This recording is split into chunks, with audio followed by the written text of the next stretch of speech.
Welcome back, everyone, to Bumper to Bumper. It's Monday, and we got another podcast for you. That music was by Charlie Scoville. Talented little boy. Love my Charlie. We got a fun one today. We are bringing on my beautiful girlfriend, Hilary Smith. That's right. Bringing on Hilary. Hilary, I don't know if you know this about Hilary, but Hilary is a copywriter, creative in the ad agency world. Very talented. We'll get into that with her very shortly. Hilary and I have been going steady for about a year and a half now. Time flies, I'll tell you. And we'll get into all of that. Hilary also has the same name as Hillary Clinton, believe it or not. Ha ha ha, bad joke. Love you, Hilary. Can't wait to get you on in a little bit. I sent you to a coffee shop and I'm going to pick you up, get you into the podcast. Yeah. And she's very fun, and she's kind of instrumental in this podcast coming to be. But we'll talk about that. We'll talk about all those things. As Chris would say on his radio show, that's neither here nor there. And yes, I say a lot, I've realized. I've been going back, listening to these podcasts, a lot of uhs. I got to watch myself because it's bad. See, I just censored myself. I was going to say right there, and I'm not going to say it. But then I said it. So I'm in the thing. I'm going to call Chris Candy, our co-host, get him in here right now. Got to get him into the pod right now. Getting Chris locked and loaded, getting him into the pod world. Hello. Hi there, Chris. Hello, Rick. Whoa, almost T-boned. Okay. Hey, you Rick. always almost T-bone. You almost always T-bone every time. I do. I remember it was funny because the one time we had Nas on, I was hungover from the Second City holiday party. And when it was funny because there's a moment in that pod where you can see how a hangover completely debilitates your motor skills. And I was like, oh, I almost got, and then you're like, what happened? And I was like, a car, you'll see it. You'll see it. A kerfuffle. You called it a kerfuffle. Yeah, I made up a dumb word. And then the reality is that hangovers are stupid. You should never have them. And I couldn't verbalize words. No. I was just like, and what I needed to say is I almost got T-boned by a car because we both went at the same time at the stop sign. Can't say those sentences when your brain is pure booze. You gotta be careful. Stupid boy mush. Yeah. No booze today. We Nope. we all just got back from we had a little lovely brunch with Marie. Marie who was a guest on the podcast. Yeah, Marie Sardon, and she did a she did a great little. Hey, it's Marie Sardon. Marie Sardon, how you doing? Hey, she gave us a nice souffle. A nice. Let me tell you something. That souffle was amazing. Souffle is like an egg pudding. It was so delicious. Yeah, She's it was such a really great cook. good. Yeah. It was very lovely Sunday. Brunch. No, it's Monday, Chris. Oh, sorry. It's Monday for the Podders. Okay, for the pod. We're in the vortex. For the pod boys and girls. I already introed it. I was like, beautiful Monday. Oh, and, okay, yes. But it's not. We're in the vortex. You we know, are lost in the vortex. Time is an illusion. Lost in the vortex. That's what we should have called this podcast. Lost in the vortex. But instead, we get a funny little Bumper to Bumper. Sounds like it could be a show on NPR. You know, it's like, this week on Bumper to Bumper, Rick and Chris go discover new automobiles in Santa Fe, New Mexico. You know? And Chris almost gets T-boned, and instead he breaks his vegetarianism and eats a T-bone steak and throws up. Next week on Bumper to Bumper. Yeah, it's very NPR sounding kind of stuff. Do you listen to NPR? Do you listen to it in the morning? No, because I don't have a real job or a real life. But if I did, I would probably listen to it. I used to listen to NPR. And there was Morning Becomes Eclectic. That's a good one. Yeah, that is a good one. It's I think that's more music-based one. And then there's that one guy who's on there, Glass. Ira Glass. Ira Glass. He said a great quote about it was called The Creativity Gap, and it always resonated with me. And it's there's a gap. There's a gap when you're first starting to do something. Like if you're a filmmaker or a musician or whatever, a podcaster, there is a gap because when you first start, your taste is so high because obviously you got good taste if you want to make something, but the thing you're making is pure shit, and there's a gap between it becoming better and better to where the thing you're making matches your taste is what he's trying to get to. Got it. He's a lot better with words than I am. So, but yeah, there was Ira Glass talks about that. Yeah. Did you know that Ira Glass's parents are actually Mrs. and Mrs. Pitcher? What's that? Ira Glass, his parents, their names are Mrs. and Mr. Pitcher. Glass Pit, get it? Because it's a pitcher. I didn't know that. Carafe. I did not know that. That's a joke. I'm saying a joke. Oh, I'm sorry. I can't tell when you're telling a joke anymore because either they're very good. Someone's waving at me right now. I'm going to wave at them too. Oh, they're waving at someone else. Oh, weird. It's a glass pitcher. Whoops, sorry, buddy. Ira Glass kind of invented, I'm going to go on a rant, but yeah, he kind of invented the podcast form with This American Life. And then that spawned like a billion different copycat versions of it. You know, and I'm going to just say something right now. This podcast isn't a podcast, a horror podcast. This isn't a crime podcast, okay? It isn't like a theme. Everyone goes, well, what's the theme? And I just say it's talking, okay? If you like listening to people It's a couple of guys talking. If you like listening to Chris and Rick talk with some interesting guests, then we've had a lot of very interesting guests on the pod, you know? It's been and today's a good one. This is yes. So Hilary. We have Hilary. What's Hilary's last name? We got Hilary. It's a complicated last name. It's Smith. Yes. Okay. How do I? Hilary Smith. Hilary Smith. Smotchy. It's Hilary with one L too. She doesn't have that 2L. She doesn't? Those two devil horn L's that Hillary Clinton has. Oh my God, Rick. Oh, I just made it a political podcast. No, I hate it. Political podcast. So Hilary Smith, see how I just march on through it? 1L. 1L. That's how you do it in the big time. She's going to get into it. Works, she's in the ad agency world. Great. She's a big ad person. We're going to go all into advertisements. She loves the ads. We're getting advertisements. Oh, there she is. Where are you, Chris?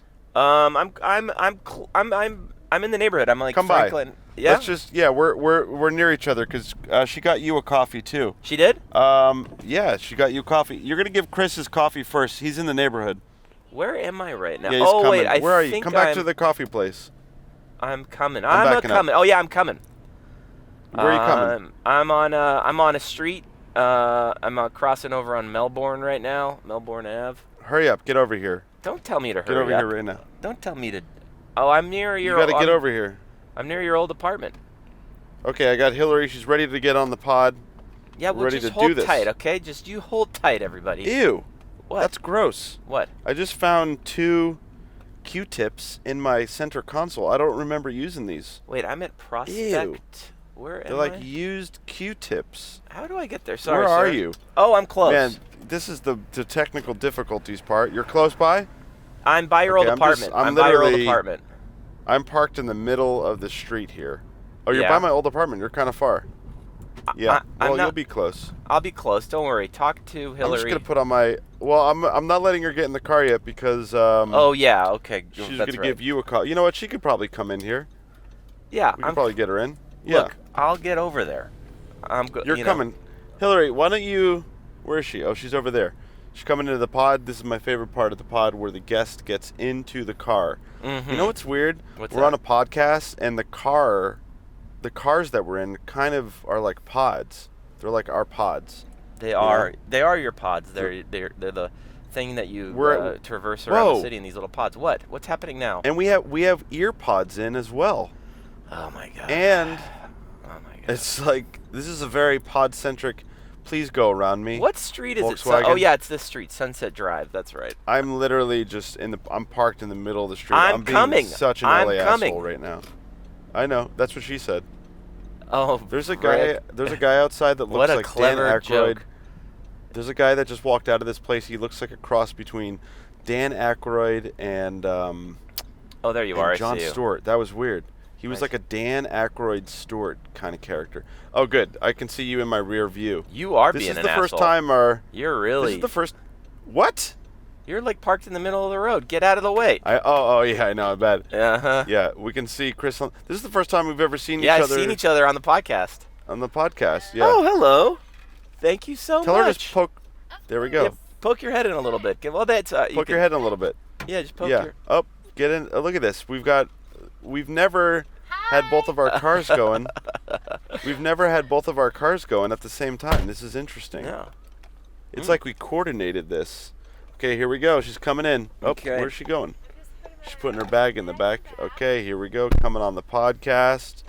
And we're gonna be jazzed with caffeine. We got Hilary on the podcast. Hi, Hilary. Thank you so much for the coffee. You're welcome. So, I have to apologize because Oh, wait, hold on. You can't hear him yet. Okay. We got to do this thing. So put this in your ear. It's been cleaned. Okay. I learned that from Chris because I don't clean it, but that's what he said. You have no, to. It's clean, don't worry. Yeah, Chris cleans it. Put it in the that left cold ear. brew Yeah, there you go. Strong. Okay, here we go. Yep, that's very strong. It's extra strong because... Why do you can put your coffee in here. So, I tried asking Vita to... And we're big fans of Vita in this car. Big fans of Vita. But I told them when I ordered, I would like 3 12-ounce cold brews, please. But we want, ice, but not too much ice because... Just a little bit of ice. You know when they put too much ice in and then there's barely any cold brew, and especially in a 12-ounce? But the thing is that I was picturing that they would fill up each cold brew halfway with ice. Uh-huh. But they gave us Probably put it a little lower because it's blocking your face Oh, a okay. little bit. There you go. New at this, Yeah. They gave us about 3 ice cubes per cold Oh, brew. So yeah. it's not cold brew, it's more like lukewarm brew. Well, the They jokes just call it a bro. Cold bro. Yeah. Yeah. So, Chris. Now I'm starting to see where all these bad jokes are coming from. Oh, wow. Nobody's safe. what? Nobody's safe from my... But who's Yeah. influencing who? Are they... But you have bad is jokes, Rick, too. Am I getting really bad? What is some my of the... bad jokes from Rick, Chris or is has Rick bad getting I his bad jokes it's, from me? It's like a virus, and Chris started the virus. He infected me. I infected you. It's like herpes. It's like bad joke herpes.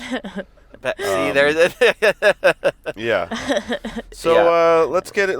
Chris, you take it away. What do you... Oh, Take it away, Chris. Well, Hilary, thank you so much. Take away the podcast. Take it away. I'm taking it. It's now my podcast. Thank you. Have a good night, everyone. Usually one of us doesn't know the other guest, but in I know this this case, is we're a all rare very one. good friends. We know each other all very well. We all know each other. Yeah. We just Yeah. were at Marie Sardon's We were all at party. Marie Mm-hmm. Sardon's souffle party. Yep. Hilary, thank you for being on the podcast. This is awesome to have you here. Thank you for having me. I've got so many questions for you about, well, you're in advertisement, but you Yes. are also, a creative. You do a lot of, you did stand-up, I remember you told me once. I want to get into the whole story of you. And I kind of want to talk about, your creative process. That's what I want to know. I want to get into this first question, which is, what was the moment you kind of knew when you were younger that you wanted to go and do creative things? What was that early moment for you? Good question, Chris. It's a great one. Well, I think one of my earliest memories is of singing with my mom. Cool. We used to sing together when I was a kid. A lot of my favorite movie as a kid, one of my favorites was The Sound of Music. Uh-huh. And I remember we had that soundtrack on CD.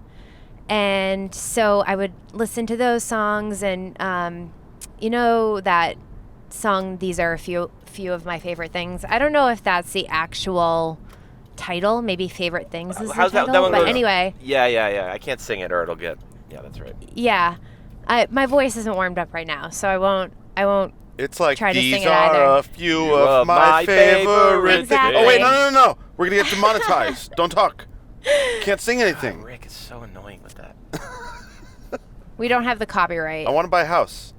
for that song. Podcast. That was what Rick said when we first started doing this podcast. He was like, we can't do it because we're trying to buy a house with this podcast. Yeah, I'm thinking big, Yeah, I Chris. I'm remember that. thinking big. Don't No, laugh. You'd be laughing I when don't- you're I'm- hanging I- out in my hot tub. Look at this Well, woman's hair. I'm going to have a hot tub too Wow. if we both get a... Yeah, anyways. we both. I know, exactly. Okay, but so you're going to gamble all your money away. Okay. I'm going to invest in a new tech company. Which one? Anyway, so I used to sing a lot as a kid, and I used to. What else did I do? I was in art classes really early as a kid. Ended up singing in audition choirs, and also was a dancer. In high school, very cool. I was in an a cappella group. Whoa! I didn't know that. Yeah, I was very popular at school. You're So yeah, a popular kid? Oh yeah. I was No, not. I was being sarcastic. You were not a popular kid? I mean, I was like middle of the road kid. I kind of Middle kid. I don't know. I've always felt like the black sheep, I think, in anything I've done or like social in settings school and stuff like or that. in social settings, sometimes I'm the black sheep. Okay. But then other times I'm totally not like I don't know. I often feel like two people in one. You're a chameleon. I think that's my Gemini moon, We're very dual-sided. But yeah, I've always sort of been a creative and in high school decided that I wanted to go to school for journalism. Very specific. I wanted to be a magazine journalist and I wanted to write for Vogue. So I went to Syracuse and they have a really great communications program there. But halfway through, I ended up switching to advertising. But in school, thought that I wanted to be a fashion stylist. And I've always just been changing my mind about what version of creativity I wanted to really focus upon. Okay. But yeah, ended up taking my first job in advertising in New York City, and that's what brought me to New York after college. You worked for what company in New York? Gray, New York. So if anyone is a fan of Mad Men, you'll remember the character of Duck. And he worked for Gray. They wrote that agency into the show, interestingly. But yeah, it's funny because sometimes I'm able to contextualize what I've done in advertising based upon that show, Mad Men, because I actually strangely started out as an account person, which isn't really the creative side of advertising. As the account person, you're the liaison. Well, there's creativity involved in it, but you're not creative by title.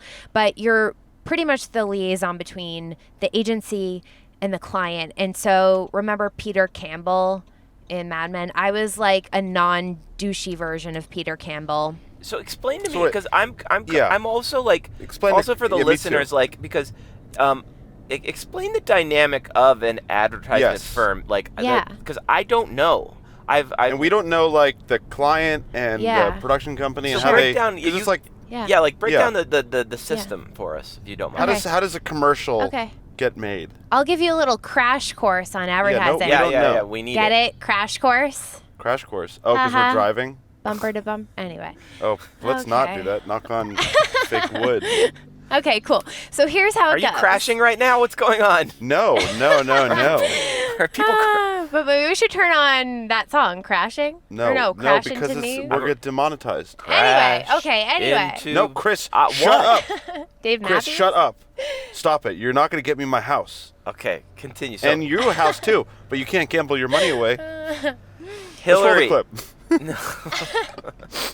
Okay, so here's how it goes. Break it down for me. For anyone who wants to know about advertising. So you have a number of departments in an ad agency. You have the creative department, which I am in. And what do they within the creative department, you have art directors and copywriters. And typically we work in pairs. So it'll be a copywriter paired with an art director. Why do they call it a copywriter? So, and I have a lot of thoughts and feelings on that title, copywriter, because, actually I worked for this ad agency when I first came to LA called 72 and Sunny.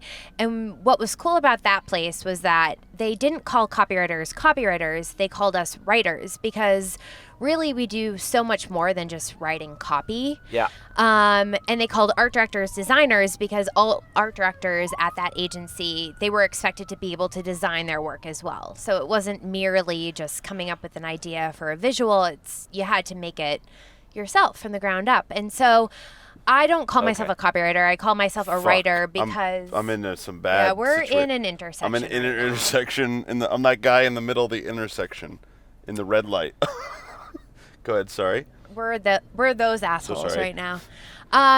So I call myself a writer creative because a lot of what I do doesn't just encompass writing dialogue or writing copy. Right. There are a whole bunch of other things involved. So you have your creative department, then you have your strategic planning department, and those are the people who are diving into the consumer insights and the research to write the creative briefs. And then you have the account people, and they're really, like I said before, the liaison between the agency and the clients. Hold on. I need to slow down a little bit. Hold on. No, I'm gonna. Yeah, we gotta slow down. Oh, okay. No. You're talking fine. Fast. I'm trying to explain it then, so I understand it just to myself. Okay, so there is in that one level, the creative level, there is the creative and the copywriter.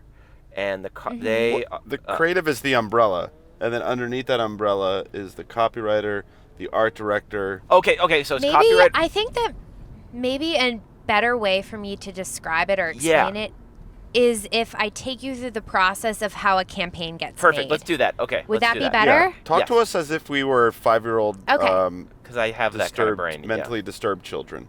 So typically, how it goes is that there is a brand that needs some help advertising themselves. Okay.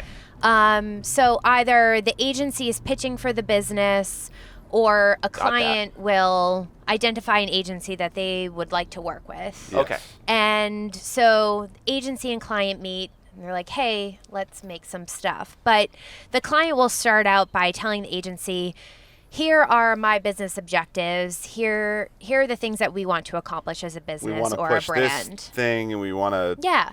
Maybe they want to sell a certain product, hit some certain financial goals, or they just need help in even branding themselves, coming up with a tagline, coming up with a way of differentiating themselves as a brand. So from there, the agency, the strategic planners, will write what is called a creative brief. So they will take insights about the category. So if we're doing... let me think. Yeah, what are we going to sell? What are we selling? Brand.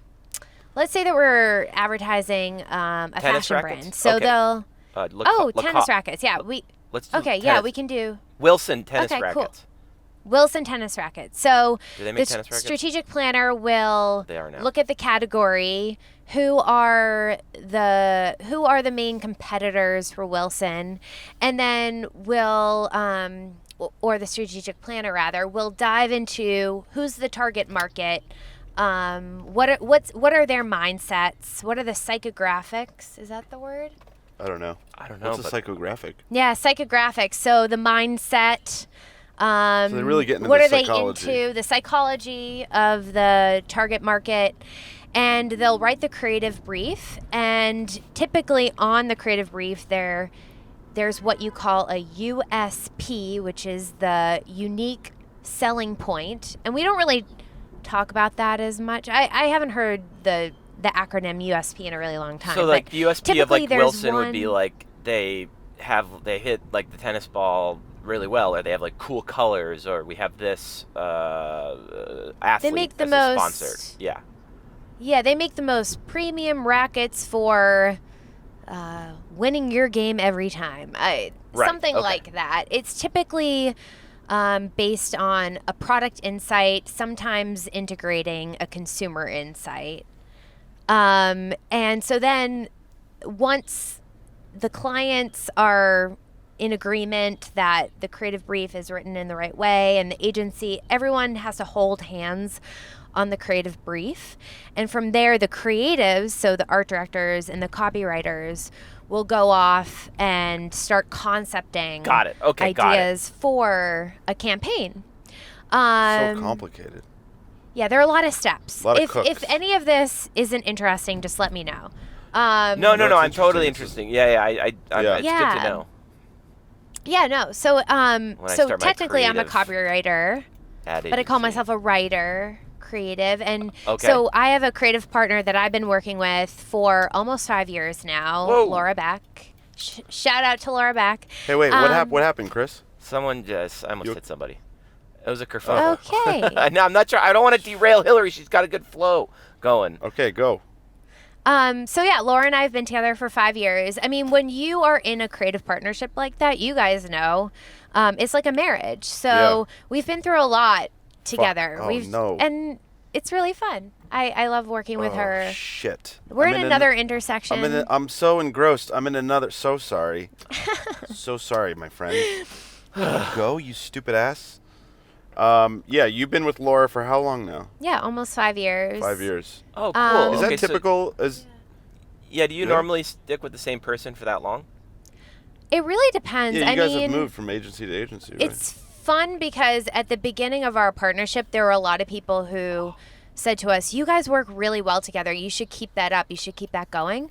So we've moved to a few different agencies together as a unit. And that's really cool because that creative chemistry is not that easy to find. Right. That level of just being on the same page and kind of having the same brain about things, but complementing each other in really nice ways. I mean, the beautiful thing about our partnership is that we balance each other out. And so I'm definitely, as you can probably tell, very talkative, the more talkative of the two, but we just see things in the same way and just, the same taste. Yeah, same taste, yeah. Now, you get the commercial on its feet, and you come up with a spot, or you come up with is it print, commercial? Yeah, so it depends on what the client is and what the brand is. Sure. But typically there's a media agency involved. Sometimes also, it's us recommending media based on what we think is best for the campaign idea that we've come up with. But we'll come up with a campaign idea, and sometimes that starts as a concept, and then I'll write a tagline, or sometimes the tagline will be the first thing that kind of ends up influencing the concept. And so like Got Milk, was that first? Was that tagline the thing? So Goodby Silverstein and Partners, that agency came up with the Got Milk campaign, and I don't really know how the birth of that campaign came to be, but love that campaign. Hate milk, but love that campaign. Yeah, it's so great. I mean, and that tagline is just timeless and super catchy and memorable and all those things. But we'll come up with a concept, and then we'll decide, do we want to be doing commercial films? Do we want print? Always digital is always involved now, just given the day and age that we are in. What's commercial film? Is that like a short film that's like a branded short film? Yeah, I mean, it can be anything from a 15-second spot to 30-second spot to a 60-second to... I see, a commercial. Got it. I understand what you're saying. Yeah. We call them films because we want to feel like we're making films. I mean, it's interesting because if you look at commercials from 20 years ago, even they were not 20, maybe 30, 40 years ago, a lot of jingles, a lot of hokey shit, and now I mean commercials are like mini films. We have they're little I have a sketches friend almost.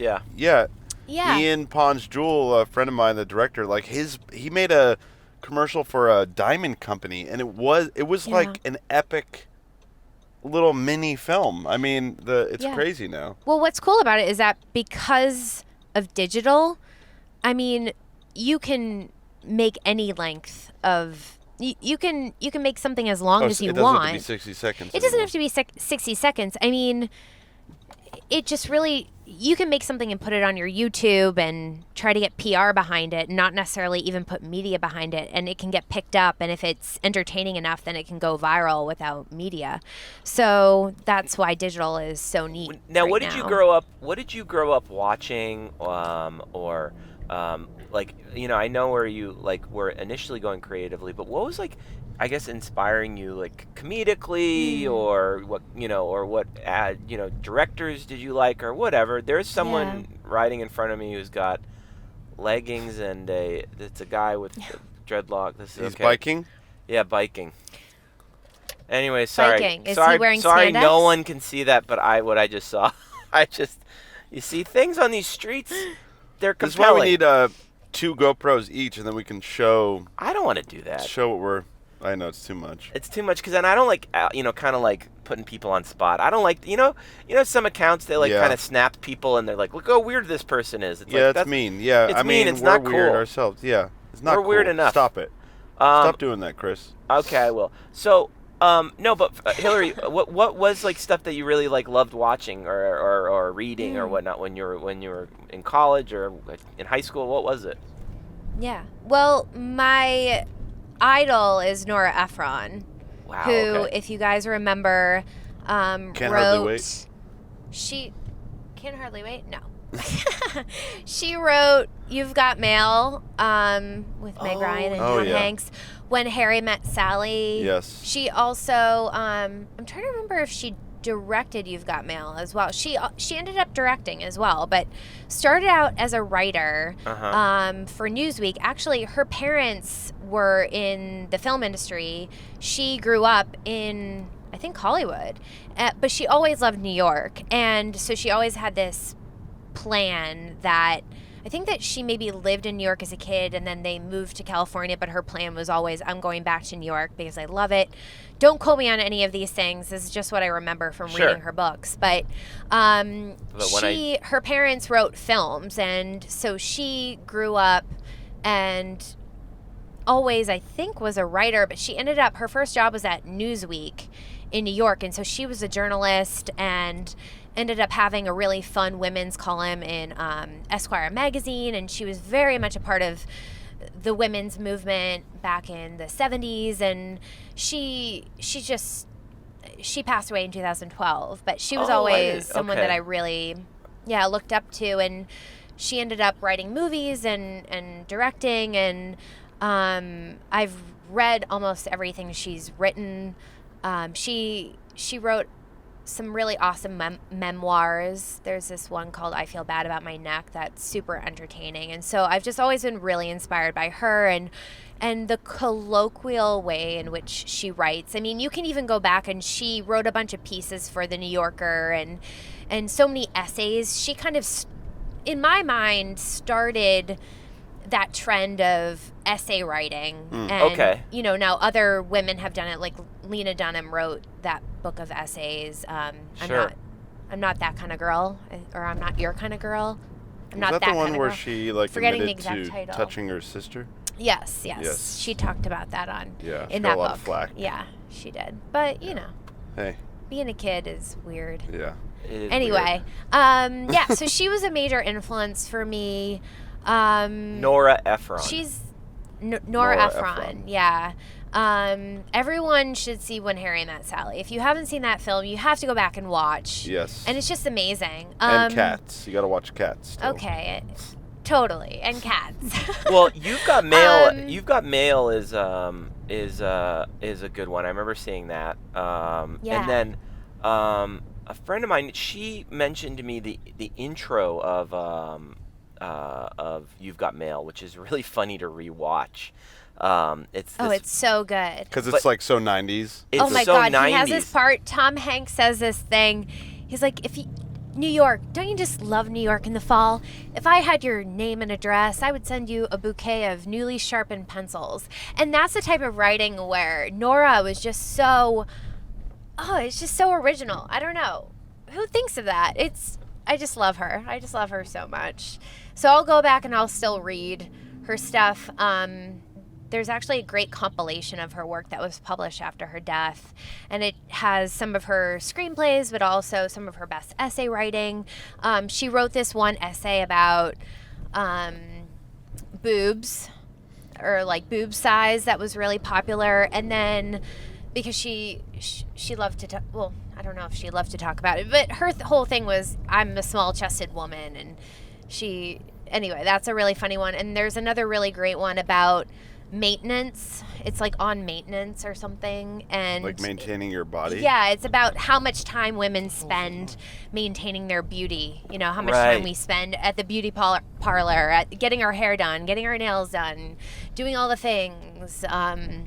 Plucking hairs. It's really great. She was so awesome. Oh, that's cool. She was a major influence. Yeah. Mm-hmm. Yeah, I've seen a couple of the films. I don't think I've seen all of When Harry Met Sally yet, but Yeah, me either. I know. Maybe we should all watch it. Yeah, we should do that. Yes. Yeah. Totally. I so there was that. Do you ever find that? I'm usually that way. Like, do you ever think about like the when you think of like cult movies or movies like everyone talks about? I find like I haven't seen a lot of them. Well, you should keep bringing Cats up. It is. You gotta watch it. I have got to see that, but I'm talking like, what are okay, for example, I don't know if I've watched like all of Godfather 1 or Godfather 2 all the way through. So I haven't either. I haven't either. Yeah, see? But here's the thing. Here's the thing. One of my one director that I've worked with in advertising, and he's a friend. He's so talented. Michael Lawrence, look him up. He's rep by Super Prime. But he said to me once, he's like, I'm one of the least watched directors who I know, but there are 20 films that I absolutely love, and I've watched each of them like 100 times. And I think, and there are other really great creatives who I've met who they haven't seen 1 million movies, but yeah, I think it could fuck you up. And they're just so true to their voice in that way. I think it's really important to be. Don't feel like you have to see all the things and consume all the things. I think sometimes it can be inspiring, but sometimes it can also sort of dilute your voice. But Godfather 1 and 2 are amazing. Okay, yes. I know. I'm asking that question though, because I know that that's like a thing that you've got to see. I just haven't seen it. I'm just being honest with everybody that there's a lot of stuff I haven't seen. But I was wondering if you have those. Like I know people who are like, oh, I've never seen Star Wars, or I've never watched The Simpsons. You know, and it's like, you know, these are like supposed cultural, social, you know, must sees. And like I have, like when I look back, a lot of them I haven't seen and I have seen it. And I'm trying to get better at being honest when I haven't seen something, even if it's going to make me look like an idiot. So it's like... Yeah, I think that that's so important. Yeah, sometimes... For being your true, authentic self. And it's part of your shadow. So I'm, like, very into manifestation. But there's one woman who I follow, and I talk about her a lot. But she talks about Lacey Phillips. I have to give Lacey a shout-out, a plug. Yeah. But she talks about your shadow. And so... anytime you're embarrassed about something, a technique is that throw that little tidbit into a conversation with someone who you would be so embarrassed if they knew this thing about you, and you just throw it into a conversation, and that's your way of... And this is so funny when this happens, when you get something really prolific. Are you breaking up? Are you there? What they're saying to me. We're losing you? Can you say that again? It happened where she was getting to this really... I'm there. It was happening again where someone gets to... No, I'm here. Are you there? Yeah. Yeah. When you get to something really prolific, my phone always cuts out. Okay, so what were you saying? Because this is important information for me. Oh, okay. So Lacey Phillips, manifestation advisor, Lacey Phillips, talks about our shadow. So the shadow aspects of you are the things that you have shame around, the things that... Like your lack of watching Godfather 1 and 2, Chris. You're embarrassed by the things that you haven't fully owned, and the key is to integrate those aspects of self so that you are truly and fully in your worth. And so a technique to being in your worth and owning those shadow aspects of self are to take those parts of you and to throw them into conversation with people who you would be embarrassed you'd be embarrassed for these people to know these things about you. Just throw it into a conversation, and that's how you can better own these shadow aspects of self. Yeah. And better be in your worth. And then, throw them into conversation. That's magnetic. That's how you become magnetic. That's what Hitler would do. Rick, I'm sure. Why do you have to? I'm sure. Why do you have to do this? You know, it's something really a thought quaint. comes in my mind. We were having a really nice, uncontroversial conversation. Yeah, and then you have to bring up this asshole. Of chemtrails. Why you got to bring up that asshole? Hold on 1 second, please, Chris. Why? Hold on 1 second, please. Oh, now you're telling me. I have to talk to. Hi, can I just get the most basic wash? Yeah. That just you go through the thing, right? Yeah, sweet. You're getting a car wash? I was thinking about doing that this episode too. This guy has a cool vest. But I don't know if I'm going to lose service. That's why I didn't do it. So we'll see what happens. Well, we're about to experiment here. I didn't mean to taint your conversation about Shadow. I thought it would be funny. So anyway, I think that's a great thanks, man. Appreciate all it. to say that I think it's great that you are starting to tell people and just be more honest about the fact that there are these movies that you haven't seen. Well, I've been doing it for years. Yeah, you just got to own it. And so, but here's a cool tip for anyone who hasn't seen these cult classics but wants to. You can download them. You can download them, or here's a more fun thing. There's the Secret Movie Club. I think that's what they're called, and they play a lot of movies. Oh, in Los Angeles, yeah. Yeah, in Los Angeles. If you live in LA, they play a lot of movies at the Vista, but they also play movies at some historic theaters in Los Angeles, and they're doing a screening of The Godfather. They are? Yes, The Godfather 1. I think I want to go if you guys are up for it, unless I'm it down. already... They may have actually played it this God, weekend. we're about we to should go look it up. into the car wash, It's at Chris. the Palace Theater, which is one of the oldest theaters in Los Angeles. And it's historic and gorgeous inside, and Just like one this of those car things that wash. you want to see. So here's a fun fact: as a child, I was afraid of car washes, and I used Really? to cry. Really? Should I cry as we go through this? Don't Why are cry. you- We're gonna enjoy No? this. Do you think you could actually muster up some tears for me? Because that This would is be the pretty first funny. time. This is the first let me time. try. Don't what cry. can I think about? I think that if we play a Don't certain actually song, cry. some James Cry if Taylor it's- songs if make it's me all, cry. We're talking about authentic. Fire and Rain, We the can't James play Taylor any song? songs. We can't play any songs here. Hold on a second. This is very complicated. I Okay, might just have lose this you guy- in the podcast. Doesn't podcast? No, you won't. You won't. You won't. We car won't wash. say anything important while we're in here. Yeah, no, you're not going to lose us here. I'm not. This guy, there's a guy with Wow, this a. is very colorful. There's a guy with There a. are like LED lights. What Yeah. car wash are you at? Are In you at the this one car on La Brea wash. and? It's like Yeah, like La Brea and car Santa Monica wash Boulevard. meets club I know that meets. podcast. And why am I saying podcast? That the cold brew you gave me is making me go insane. I know we're all. One- we're I all think I'm jacked a One up. of little the wired, crazy. Okay, one of too. the craziest things about this podcast for me is when I watch Okay, wait. myself. This See, you can't. I is can't even fun. get- Okay, I can't even get. We're literally about to go into the mouth of the car wash here. Okay. It is an exciting. We're getting pulled in. We're getting sucked into the vortex.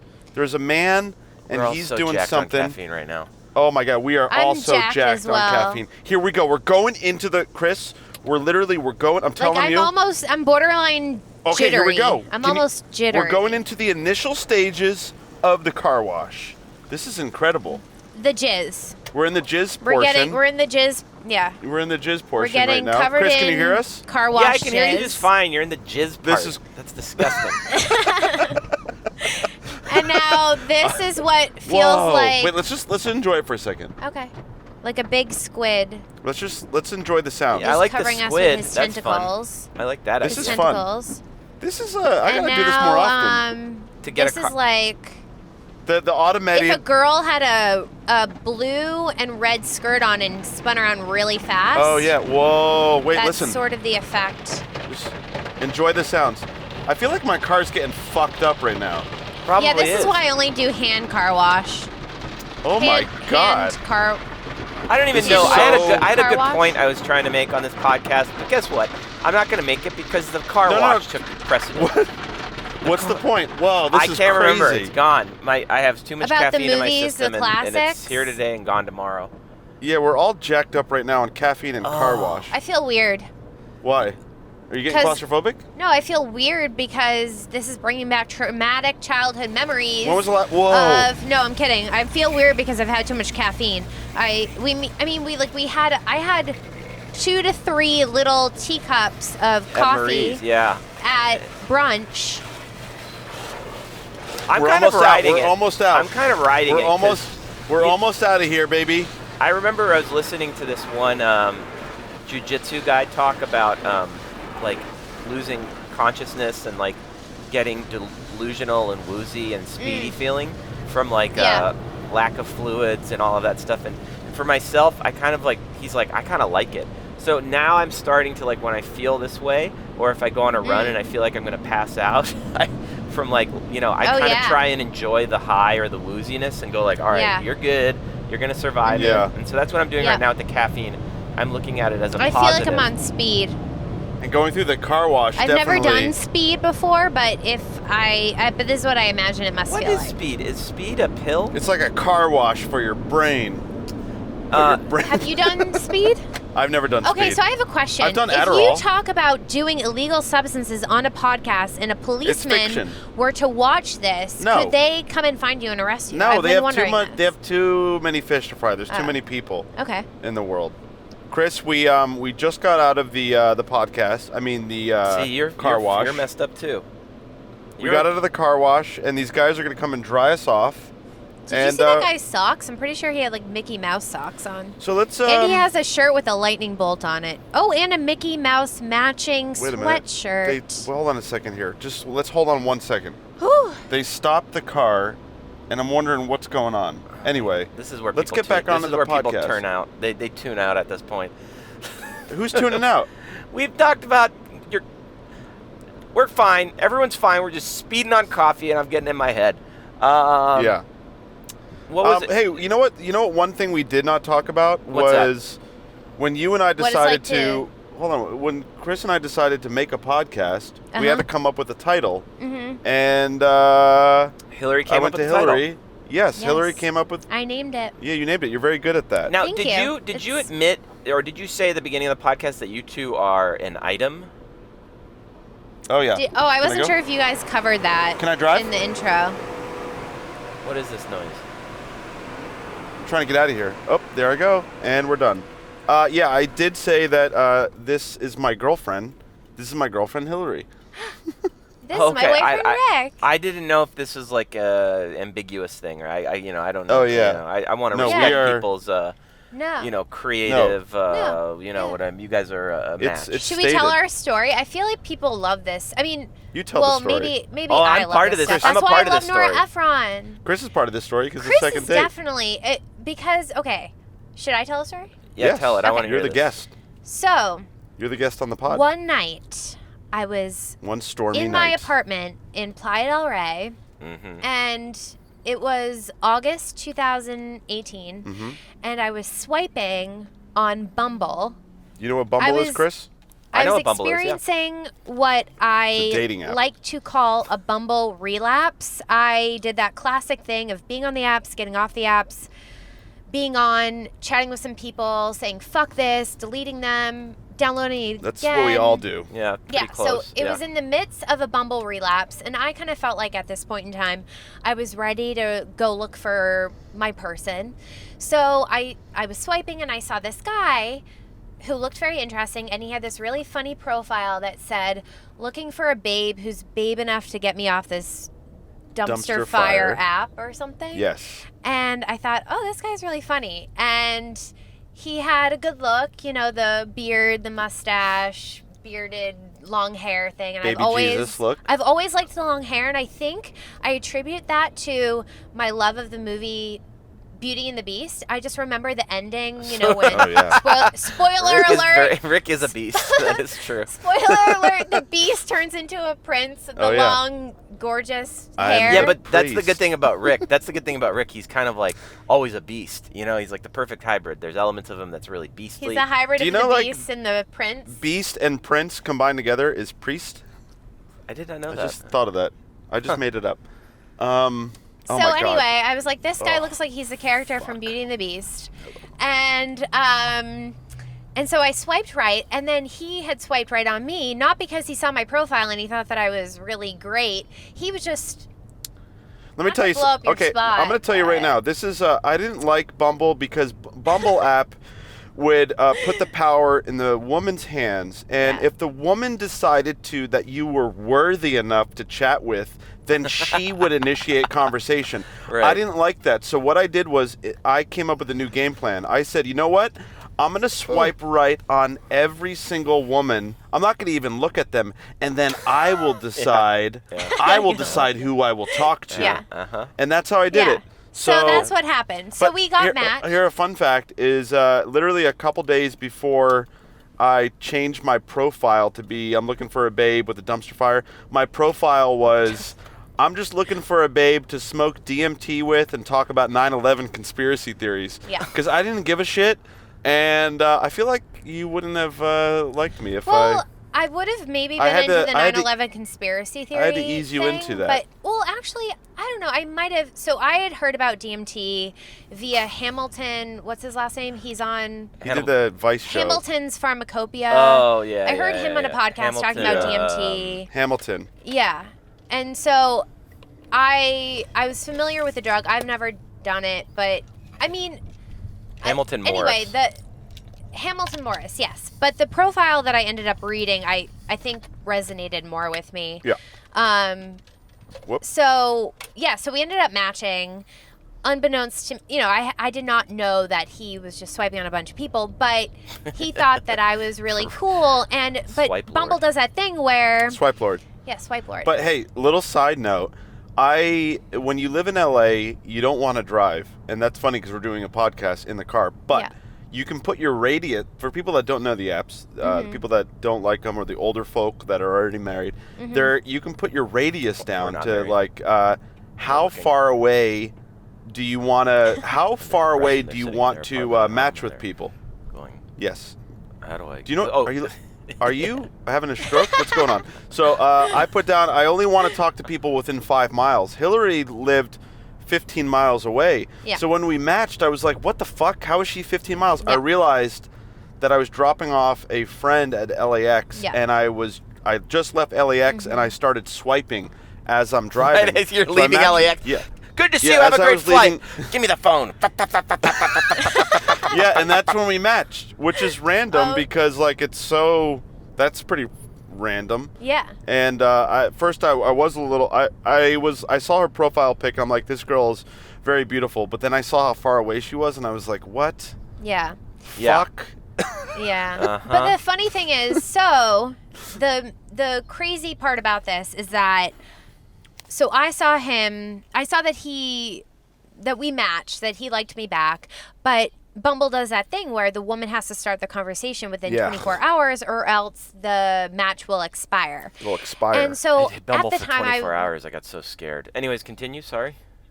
It's really, I don't really like that aspect of it. I don't think that it should expire like that. I think it's strange. But I mean, what if you're just busy with your life? It puts the pressure on. Yeah, I don't want to have to check in. I feel like it's a ploy to get people to be on the apps more. But what if you're just busy? What if I don't know, you're sick for 24 hours? Anyway, so I hadn't started a conversation with him yet. So he used that little feature, the super swipe feature. So dumb. And men only get a finite amount of them. So when a guy will super swipe on you, as a woman, you receive this flattering, somewhat manipulative message of, oh, how flattering, Rick Darge just super swiped you. The super swipe gives you an extra 24 hours to decide if they want to hold reject on, back it up. So if you swipe through your profile a lot, that means you get a super swipe? Wait, I'm confused. So if it's, you see the time, the 24 hours, and Bumble will keep track and it'll say you only have like 1 more hour for this girl to chat you, or else the match will expire. And so it was getting down to the expiration of the 24 hours. And I remember thinking, like, what the fuck? Why isn't this girl messaging me? I'm obviously cool. Yeah. Come on. I was in the middle. John and I were shooting the LaCroix sketch. Yeah. And, which I love. That's one of my faves. And then, I was like, I didn't even know about this stupid super swipe feature. And I looked at it and I went, oh, this is like, I can extend it? Fuck it, I'll extend it. Yeah. So he extended it, and I saw Bumble said to me, Rick Darge just super swiped you. And it is flattering because you know that guys only have a few of these. So if someone is willing to super swipe you, then that means that they really like you and they like what they see. Yeah. And they want to talk to you. Right. So I was like, okay, I'll chat with this guy. And so we started to talk, and Rick just right off the bat was very refreshingly talkative, and because I would hate when you would match with someone and the conversation was just so dry and you just don't know what to say, but he made it very easy to chat right from the get-go. And I'm a very talkative person, and I like to talk about the weirdest shit. I mean, I could talk to a rock. I think that anytime you're having an awkward silence with someone, in my mind, there's no reason for that because there are so many things to talk about in this world. Sure. And so he was just super talkative, and we started to hit it off. But he sent me the LaCroix short that he had just edited. Well, she said, like, what do you do? And I said, I've been making these silly videos. Mm-hmm. And I sent her some of the spooky bonus videos that John and I make and that you've been in, Chris. And she recognized the tone of the videos and realized that she actually... I didn't realize it through that, but I just remember watching and thinking, okay, the tonality of the humor, the look, the color, like everything, down to the littlest details just felt so familiar to me. And I didn't understand why, but we kept chatting and ended up setting up a date, and I didn't stalk him. I really did not want to stalk him, but when we set up a date a couple days prior, I was like, okay, I'm going to look into this guy, see what his deal is, because the LaCroix short was on his Instagram. So I linked to his Instagram and realized by looking at his feed that Reed Cox, Uh-huh. shout out to Reed, is our mutual friend. And she's one of my really close best friends. I love her to death. And she has been in some of the spooky bonus videos. Yes. Well, and was even in one about Bumble where Rick reenacts a bad Bumble date that he went on, and she plays his. So I went on. Bumble I only went on 2 of these stupid internet dates. Well, 3 counting you. And they're very the first stupid. 2, I went on one with a woman that was in a marriage for 15 plus years. She just broke up, got divorced, 3 months single, met me at Covell, this little wine bar in Los Feliz. And I thought it was going well, and I was on fire. I was saying funny things, and within like 20 minutes, she whips out her cell phone, and she's like, "Oh my God, say what you just said." And I was like, "What?" She's like, "What you just said was really funny. I want to write it down." I'm like, "Why are you writing it down?" She's like, "I have a web series. I told you this."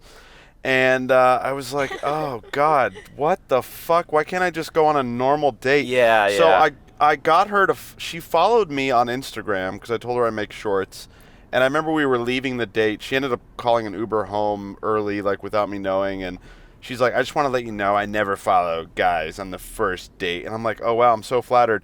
And I was pissed. I walked home. I was upset. And I called John and I said, "John, let's make a short film making fun of this terrible date I just went on." And then we contacted our friend Reed, who was friends with Hilary. And we reenacted this Bumble date because my whole intent was I wanted this woman who's now following me to see this. And I wanted to one-up her.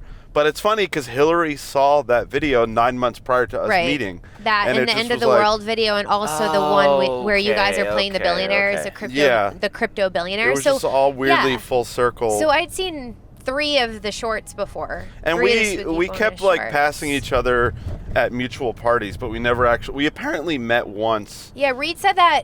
I have this really distinct memory of going to Good Luck Bar one night, which was below Rick's old office, as you know, and being there with Josh, Reed's old roommate, and talking to him. And Reed says, "I introduced you guys at night, but I don't remember. We don't remember." And also, I was supposed to have been at her birthday party. Yeah, blacked out drunk. In 2017, but I was sort of in this dark place in my life at that time and didn't go. And so all these weird synchronicities where we were missing each other. And one of my old creative partners lived around the corner from Rick's old apartment in Los Feliz in Franklin Hills. And one of my favorite studios, yoga studios, is still located down the block from his old apartment. So I was like orbiting him for a few years. Interesting. And that's cool. Yeah, just crazy synchronicities. Yeah. And I met Reed because this other guy and I didn't work out, and I was doing this project that I was featuring her in, and so just all these crazy synchronicities happened. So cool. Yeah, it was really neat. Yeah. But we met at, so here's how you come in. So our first date, Rick asked you where to take baby. me. Right? Oh yeah, that's right. No, it wasn't coffee. No, I'm saying coffee. We're we're high. Oh, the first date, I said, "Chris, where do I take this girl?" And you said, "Take her to the Mandrake." Yeah. And we went there. Yeah. But I didn't kiss her on the first date. Guy? No, the first date was really funny because at the end of it, he hugged me, and I remember getting out of the car and thinking, I didn't kiss her. Okay. I was in a weird place with dates where I couldn't kiss or do anything with anyone. Sure. I was like frozen. And I went, and I remember like she got out of the car. I went, "You're a fucking idiot, but you know what? You're going to kiss her on the next date." But she thought I just wanted to be friends. And the next night... Well, I wasn't sure. But also, you know what else is funny? That he went to coffee with Reed prior to our date and kind of thought the DL. Yeah. I was getting knew the about DL. Me. I wanted to know. You wanted the details. So it was so funny because we went to the Mandrake, and then Reed was up the street at Catch, that restaurant in West Hollywood, and very trendy. She texted us and said, "Come up and hang out." So we went. Scott Disick was there, and then I remember Kardashian, Scott Disick, Lord Disick. Quite the scene. And then I remember Rick offered to drive me. Yeah. But, okay, so you could just cut to like a footage right now of me, Rick, on the podcast of that, like the bird dipping its head in the water. Hold on. Wait, Chris, you saw the short we made called Word Count, right? So this is just how I am, by the way. Yes, let's cut to this. Let's so Hilary and I quickly decided we were both on the same page with humor, and we started making short films together. Yeah. And we're gonna show you a short that Hilary and I made that'll make a lot of sense. Okay, improvise. So let's roll the clip. Let's go to the clip. Figueroa is like the best street in Highland Park because you have Homestay Tacos, Best Tacos. Then you have this cool record shop / I think it's a hair salon. And then there's also this bar, but it doesn't have a... That's hysterical. You really pushed out that laugh there. That was I meant it. It's hysterical. What a clever, funny sketch that was. This is why Hilary's a copywriter. She has many words. I have so many words. You probably say 5 times the amount of words that I say. I love talking. It's one of my favorite things to do. I love talking too. I could talk a lot too if you just gave me. I'm so high on coffee right now. Oh my god. Hey, should we all just drive off some cliffs together? Right now? I swear to God, I am like Thelma and Louise. Yeah, that Vita. Or we need someone to take us down. I haven't even. How far are you? How far are you down? Quaaludes. I'm at the Independence since 1995, so I've had about half a cup of this, and I. Oh no! I slammed mine. I'm done. I didn't because I need. Oh, you're. I need to get the coffee in my body and oh my processing. God, he's not lying. He's not lying. I am nervous right now. I can't sip it because if I drink coffee, if I have a sip of coffee after 4 p.m. like a vampire, I have a funny little advertising story about cold brew. We are so out of our minds right now. It is insane. Okay. So working in advertising, we're legally out of our minds. You can do this. Yeah, it's funny that you can do this, but you can't drink the beer, but you can do the coffee. I hope that this is fun for anybody listening. I'm equally as preoccupied as if I were to be. This is crazy. What's that? So I was on a shoot once, just quickly. A car drove by with a license plate that says Storks. You think they're an OBGYN? Can I tell this story, go ahead, please? Tell the story, please. Thank you. I'll be back here if anyone needs me. No, well, I'm telling you the story, Chris. Oh, yeah, okay. Rick, shut up. Me. Or the audience. Ellen DeGeneres freaks me out. So I was on a shoot. It was a low budget. So working in advertising, you're working on smaller budget productions. You're working on big budget productions. Mm-hmm. It really just depends on the client. And so there was this one where it was for an ice cream, a cold brew ice cream, an ice cream made with cold brew. Terrible idea. In the film, actually it tastes really good.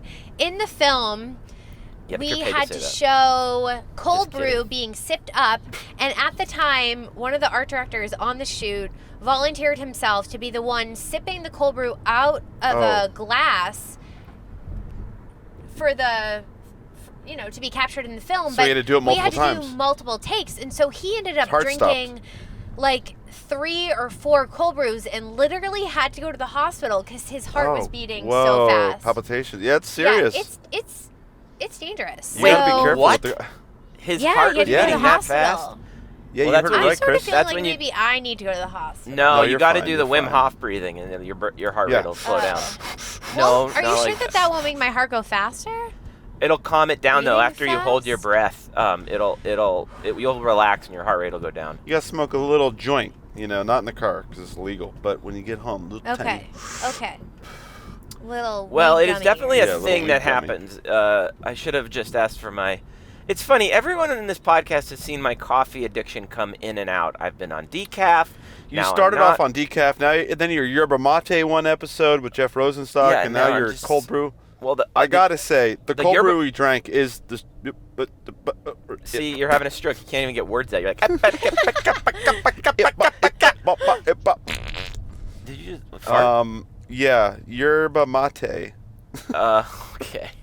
Yeah, I'm really good at an awkward silence in a conversation. I don't want to, but I have definitely gone into conversations with people where I'm just like, I know, and then it's like... Because you're an actor, so you can... True actor. True actors, yes. True actors know. I don't know what I'm doing. I think that's really cool, though, Hilary, that Rick met... you and you met Rick in that sense because I find you both to be wildly creative, and I knew. Let me just tell you something. No dirty details because there aren't to tell. But Rick Rick was looking. He needed you. He was in very much a place in his life where he was just not firing at all cylinders. What? He was. I was like a werewolf man. He was werewolf man. Werewolf? He would just be like. Yeah, I was like, You have brought him down. You brought him up to a level is the right way to say it. Yeah. Thank you. By Chris. calming him down a little bit, because he used to just be too hot for me. All right, he used to be a little too high and be like, "Okay, what the fuck are we doing here? All right, come on, Chris, let's fucking go, Chris, come on." And I would just be like, "All right, just like chill, like we're going to a bar. All right, just relax." And I like now Rick. And that doesn't always happen. Aww. Sometimes your friends, they get a girlfriend or a boyfriend, and you go, "What happened to my friend?" And and this didn't happen, and I'm Well, I think it helps that we're all friends. I think that helps as well. No, that's the best sign. You need that. It's actually, and I don't always, get it when people are like, well, I don't need to be friends with that person's significant other. Or I think you have to. No. Like, that's, it makes it so much. You don't have to, but it makes it so much easier when you are. Yeah. Totally. And I feel so blessed because so I was at Hashtag blessed. I was at Abracadabra. Oh, Abracadabra we're Film gonna Festival. plug By the way, Abracadabra. regular There it deadline, $15 at the end of February. So you better submit. Go to abracadabra.com and submit your movie. Anyway. It is great. But we were there last June, all of us together. And actually, there's a really cute picture of John, Chris, and me. Oh, and, yeah. I like that photo. Yeah, Cut I to that posted it photo on right your now. birthday. Yeah. Oh, no. Cut to that photo. We're not cutting that photo. It's a great photo. No, we only cut to one clip. My and we friend get one edit. Veronica Rio, who is a brilliant artist, creative, just fashion psychic, as we like to call her. She's great at predicting trends. She's amazing. And just one of the most talented thrift shoppers I know. But she said to me that night, "Oh, it's so cool that you guys have this community around you." And so dating Rick, I've met so many amazing people, you being one of them, Chris. And just people that really I feel so much love for. John, Sarah, just there's so many people, and it's just such a great crew. But what's fun too so when Rick and I hung out that night, it was the 17th of August, and then the next night I was at my friend's house.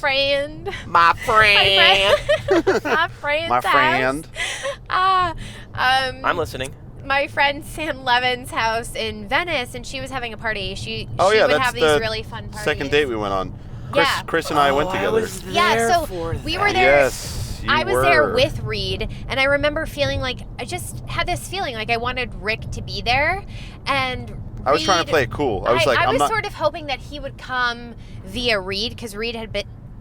I can't talk right now. Reed had invited a bunch of people because Reed knows so many people. She invited me, but I didn't want to come until you invited me because I didn't want to come off as desperate boy. Right, but I was sort of hoping that he would come, and then you said something. So I said something, and I invited him, and you guys came together. You were such a good wingman friend, Chris. Was great. And you came down with him. And so you were at that party too. And what's so funny is I was taking pictures on this little disposable camera. And so I have some pictures of you from that night with Reed. And I didn't really know who you were then, but yeah, you're very much a part of the story. And we ended up making out all night. Yeah. We fell asleep on Sam's couch. I know. I told her I went swimming in that little teeny pool in the back there. Oh yeah, that little pool. Yeah, that was fun. I remember. There was another guy like hitting on Hilary that night as well, and I was like, "What? Get out of here!" He was a strange man. He's like, "You get out of here, really? You." He was strange. Yeah, I forget who that was. I was like, "You get out of here."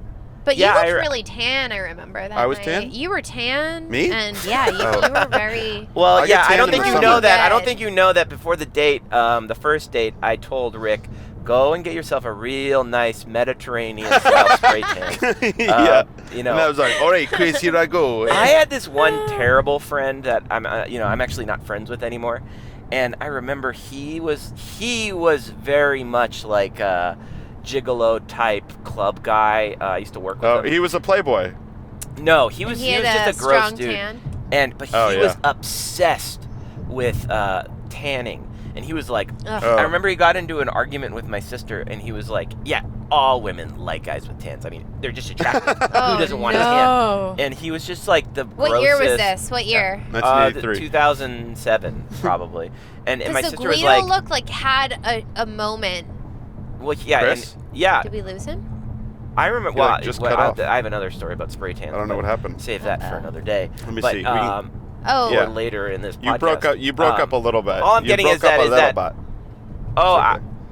I'm just saying that.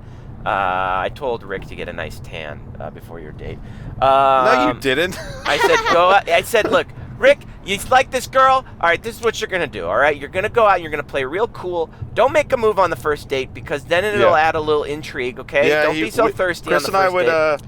We'd always give each other advice. Not to kiss on the first date because you have to let that tension build. Either it happens and it like makes perfect sense. I'm not saying no, but if you're not sure, it's in my opinion, if there's doubt, it's best not to just kind of get the curiosity going, and that's really cool. Yeah. So there's that, and then I told him, I said, go over to Ibiza Tan and get yourself a big old Mediterranean spray tan, all right?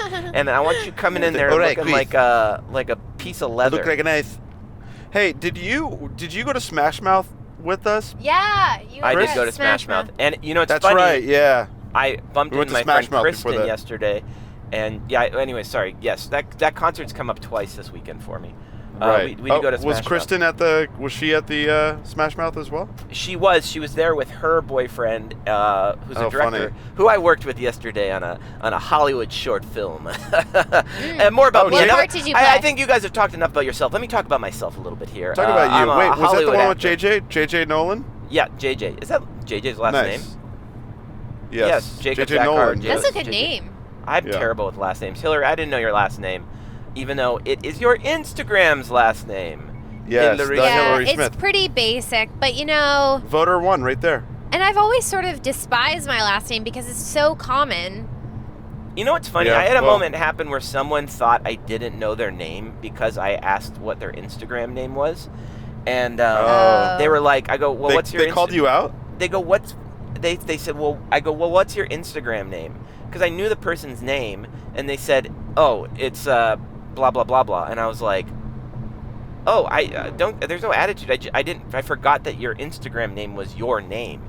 And then the Curb Your Enthusiasm music started playing, and then I was like, isn't this such a moment I'm having? Yeah. It's so awkward. I have a problem but you know at what? parties. I'm not good at... So when I first meet someone, I'm so focused on looking in their eyes, shaking their hand, that I oftentimes won't even hear them say their name. Yeah. If you meet and it is that awkward game of like, how can I find out their name in a roundabout way that's not awkward? Yeah. If you meet me, there is a 95% chance that I am not remembering your name, and I am apologizing now because I am working on it. I'm so bad. It is honestly like the minute you say your name, a mute button goes on in my conscious and subconscious brain, and I cannot remember. I forget names right away. Yeah. So it takes me a little while to remember it as well. It's hard. Yeah. Mm-hmm. And it's so awkward because there are people in your life that you've known them for like 3 years and you still don't know their name. Right. What? You know? Sometimes for me. 3 years? I don't know. Like there's some people like that are, vague acquaintances and you're like, yeah, you. Well, I will have this moment where I'll see someone and go to say hi and I'll second guess myself. Wait, is that their name? Yeah. And that happens to me a lot. One time I ran into my high school valedictorian in New York and I forgot his name, and I later looked it up on Facebook, and his name is, I'm sorry if you're listening right now, Giuseppe. but his name is actually Rick. Rick Fudge. Rick Fudge? Fudge? Rick. Rick Fudge? Yeah, Rick What? Fudge. Yeah. Oh, is he? That's like Rick's evil nemesis. Rick Fudge. Yeah. Rick I gotta Dark kill and this Rick guy. Fudge. That's the fake I'm name. Rick Fudge.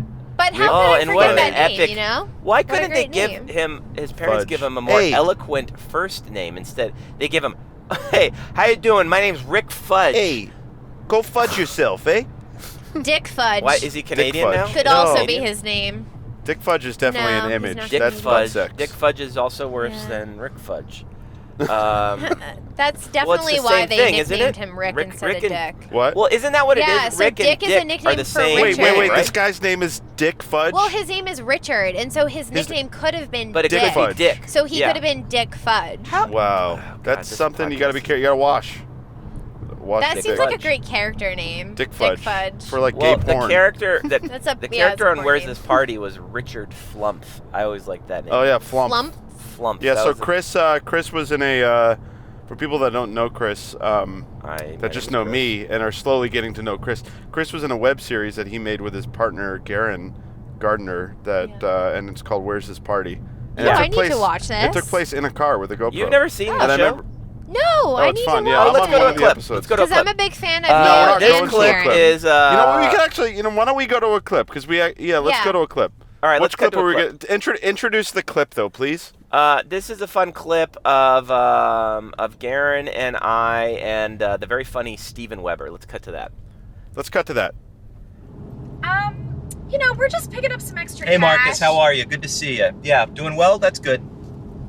You remember Richard? Oh, my God. Yeah, Richard Flump. Yeah. Good Dick to see you. Flump, mailroom. And that was great. I love Steven Weber. Yeah. He's awesome. How did you get him? We worked together on a pilot several years ago, and we just stayed buds, and he was super funny. Yeah, Garen and I love doing that show, and that actually to tie it in,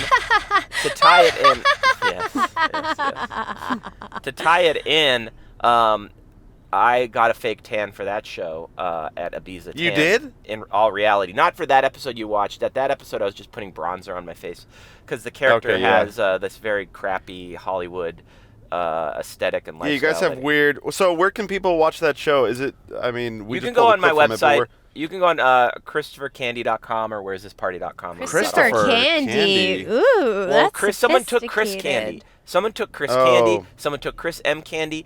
People bought my name as a website. You know what would be funny, though? Going back to Rick Fudge. It'd be funny if your name were Rick Fudge and you were Chris Candy, because, Fudge is a kind of candy. I forget that, honestly, that my last name is a junk food. Your last name, but it's a sweet junk food. It's not like your Chris Snickers bar. It's Chris Candy. Yeah. You can be bubblegum. You can be any kind of sugar. It just gives you a sweet feeling. No, it's cool. I'm a big fan of the name. It's cool. Yeah, like candy. Everyone why thinks couldn't candy. My last name be something I think cool of my like dad that. I don't like the last name and then Smith. I think, whatever. Then so if I had to change my last name, what should we change my last name to? Well, your name is like wordsmith. It's like you're a wordsmith. No, I like talk so much. That was my website at one point, hillarywordsmith.com, but then I changed it to the Hilary Smith, Hilary with one L.com, because I thought that Hilary Wordsmith was too much of a pun, and I don't really enjoy puns, even though I used that pun earlier of the crash course on advertising. Yeah. You have to give into it sometimes. I love a good pun. Puns are fun, but you can't use them. You have to use them knowing that they're in bad taste. Yeah.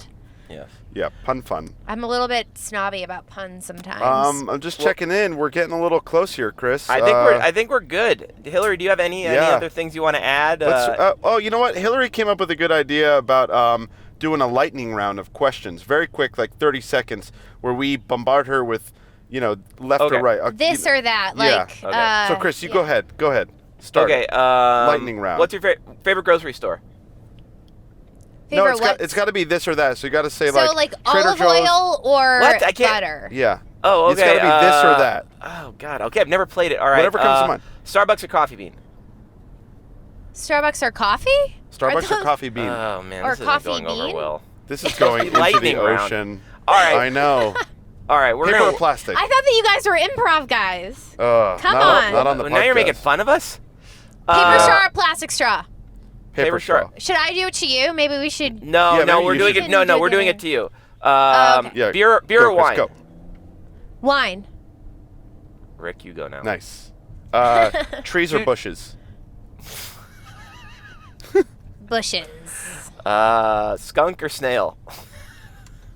Snails. Okay. Running or walking? What?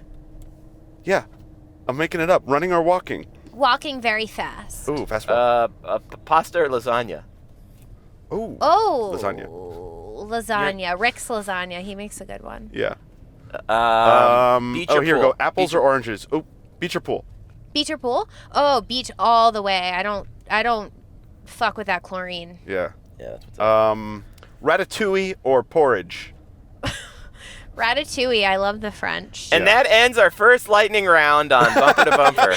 Ding, ding, ding, ding, ding. Oh, my God. I love it. I love the lightning Chris, round. it's been lovely. It's been great. Thanks for We're going to interviewing keep me, doing you the lightning guys. rounds. Yeah, thanks for coming Yeah. on, Hilary Smith.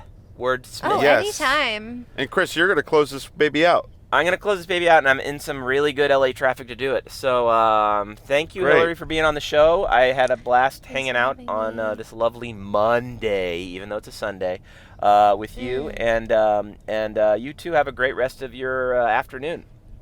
You Thanks. too, Chris. You too, Chris. Bye, Chris. Bye. Take care. Bye. Adios. All right. Well, Au I'm going to revoir. hang up on these. Au revoir. Peace. Peace in the Middle Sayonara. East. Bye-bye. Wait, what does Bye. sayonara mean? Okay. All right. Okay, I'm that's it. hanging Bye. up now. Okay, I'm hanging up. All right, everybody. That concludes another episode of the fabulous Bumper to Bumper, the only podcast that takes place in real LA traffic, downtown Los Angeles traffic. I am your host, Chris Candy, and you just heard an episode with the very talented Hilary Smith and her man, her dude, Rick Darge, my co-host, creative partner. I'd like to thank everyone for listening and who's been supporting the podcast and all that fun stuff. We love you. We know who you are. And we will be back. We're here every Monday with a new fresh one for you. So, yeah, that's it. Have a great rest of your whatever you're getting into. I'm going to end it this way. I love how Wim Hof, the breathwork guy, he goes, the end of his breathwork exercise, he goes, have a great morning or a great day, but have a great life. All right, everybody. This is Bumper to Bumper, and have a great one. Take care. Have a great life.